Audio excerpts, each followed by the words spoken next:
"You're not exactly my priority," my mom texted. While I sat there completely alone at the restaurant was buzzing. A sleek downtown spot with exposed brick walls and Edison bulbs casting a warm glow over polished wooden tables. I sat in a corner booth, the one I'd reserved for 6, staring at the empty seats across from me. The waiter, a guy with a practiced smile and a name tag reading Elliot, approached for the 3rd time in 20 minutes. "Still expecting the full party?" he asked, his tone polite but edged with pity. I forced a grin, the kind you plaster on when you're trying to convince yourself everything's fine. "Yeah, table for 6, I said, knowing full well I shouldn't have. "My name's Theo, I'm 34, and I just landed the biggest break of my career. A promotion to lead software architect at a tech startup I'd poured my soul into for nearly a decade. This wasn't just a job, and I wanted to share it with the people who'd always said they had my back. My mom, Clara, my sister Ivy, my cousin Nolan, and my aunt Sigrid. The short list. The ones who'd clapped me on the back at Thanksgiving, who'd teared up when I paid off Clara's medical bills after her surgery, who'd called me the rock of the family when I kept the lights on after Dad's accident. But there I was, alone, fiddling with the straw in a whiskey sour I didn't even like, checking my phone every 10 seconds like some nervous intern on a blind date. "They're just running late," I muttered, half to myself, half to the waiter who was pretending not to hover. I laughed under my breath, trying to play it cool, but the truth was gnawing at me. I'd been raised to believe family shows up, especially for the big moments. So where were they? 2 hours later, the booth was still empty. No calls, no texts, just the steady climb of the restaurant tab on my banking app. I'd ordered appetizers to keep up appearances, then entrees, because leaving now felt like admitting defeat. The steak in front of me was perfectly seared, but it tasted like ash. I was too stubborn to walk out, too embarrassed to face the waiter's sympathetic glances. Then my phone buzzed. A group chat notification. I opened it, expecting an apology, maybe a "we're on our way." Instead, "No, sorry we ditched you. Just a family party for Ivy's latest social media contract, probably worth a few $1,000 and a free trip to some resort." Then, as I stared at the photo, another text popped up, this one from Clara, sent an hour earlier. "You're not exactly my priority right now, Theo. We'll catch up soon. Enjoy your dinner." The words hit like a slap. Casual, cold, like she'd rehearsed them. I sat there, gripping my phone, the restaurant noise fading into a dull hum. The bill came to $2,150. I left a 30% tip because the staff had been kind enough to pretend I wasn't eating alone, then drove home in silence. When I got to my apartment, I didn't turn on the lights.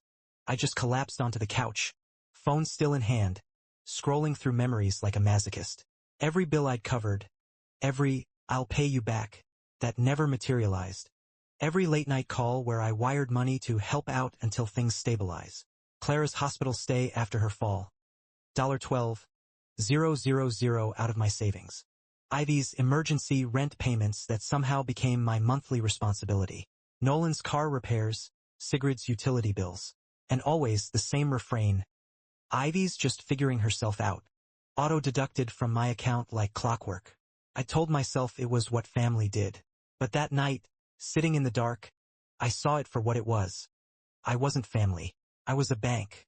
I opened my laptop, clicked into the bank's portal and canceled the auto payment.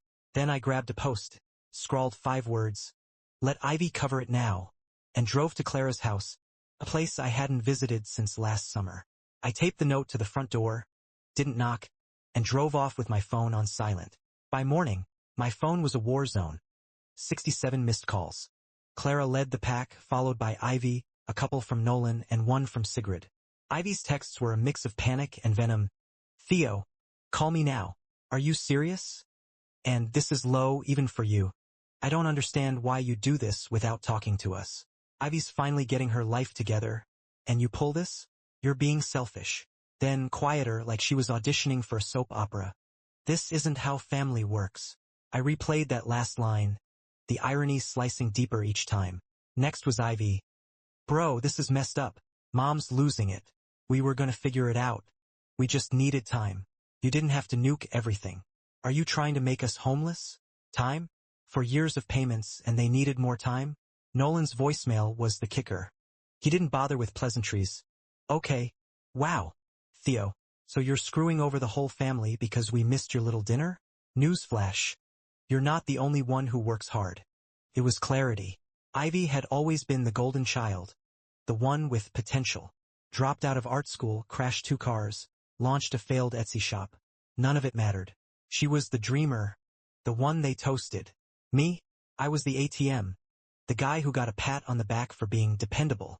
The only call I answered that day was from Sigrid. She'd always been the least dramatic. The one who stayed out of the fray unless things went critical. Theo, she said, her voice low.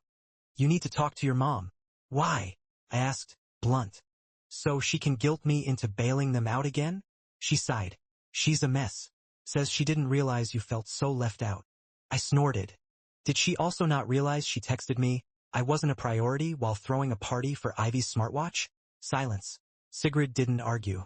They've got 30 days, I said. That's when the bank sends the final notice. She's scared they'll lose the house, Sigrid murmured. Then Ivy can sell her watch, I said. Sigrid let out a sharp laugh, then caught herself. You're serious, aren't you? For the first time in years, I said.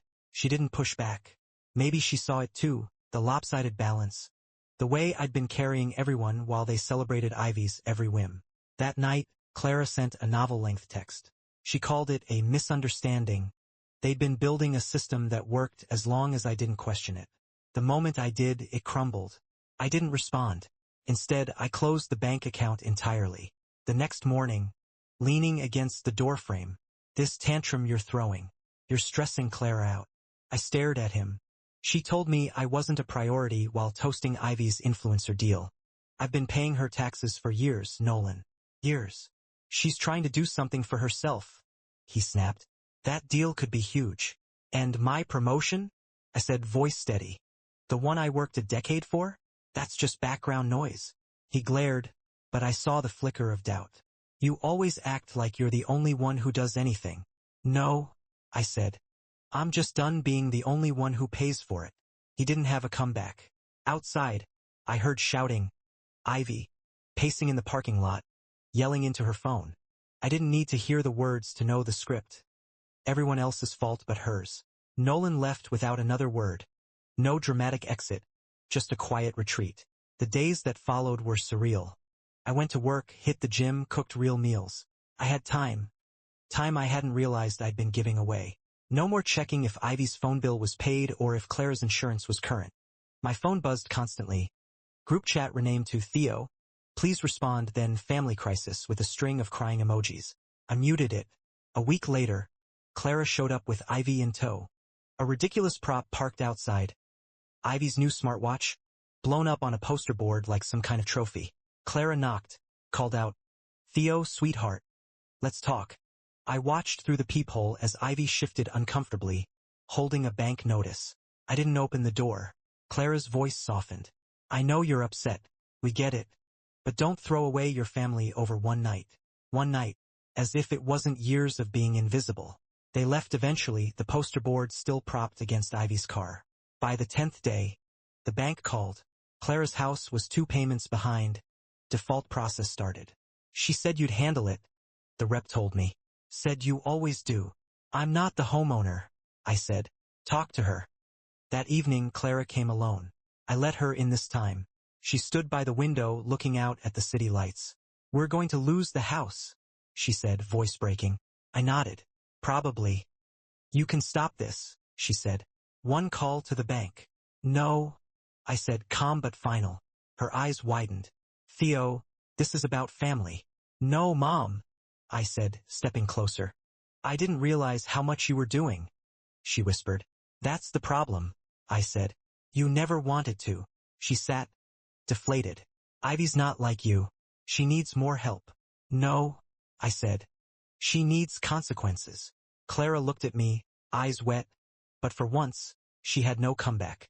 When she left, she didn't hug me, just picked up her bag and walked out. The door clicking shut like a period at the end of a sentence. The conflict didn't end there. 2 days later, Ivy escalated things. She posted a public video on her social media, 1.2 million followers watching, titled, When Family Betrays You. In it, she sat in her car, tears streaming, clutching the bank notice. My brother, who we all thought was the reliable one, pulled the rug out from under us, she said, voice shaking for effect. He stopped paying for Mom's house, knowing we'd lose it, all because we celebrated my new deal. This is what jealousy looks like. The comments exploded, strangers calling me a monster, a selfish jerk, a tech bro who abandoned his family. My inbox filled with messages from distant relatives, old high school friends, even my boss asking if I was okay. Ivy had turned my private pain into her public brand, racking up likes while painting me as the villain. I called Sigrid, the only one who might listen. Did you see Ivy's video? I asked. She sighed. Yeah, it's a lot. She's spinning it for clout. She's lying, I said, voice tight. I paid for everything, her rent, Clara's bills, your utilities. She gets a watch, and I'm the bad guy. She's scared, Sigrid said. They all are. The house is in foreclosure. Then let them figure it out, I said. I'm done being the scapegoat. Sigrid paused. Theo, I know you're hurt, but Clara's talking about selling her jewelry to make a payment. Ivy's trying to crowdfund the rest. They're desperate. Good, I said, surprising myself with the edge in my voice. Maybe desperation will teach them what gratitude never did. A week later, Ivy showed up at my office, sunglasses on, flanked by Nolan.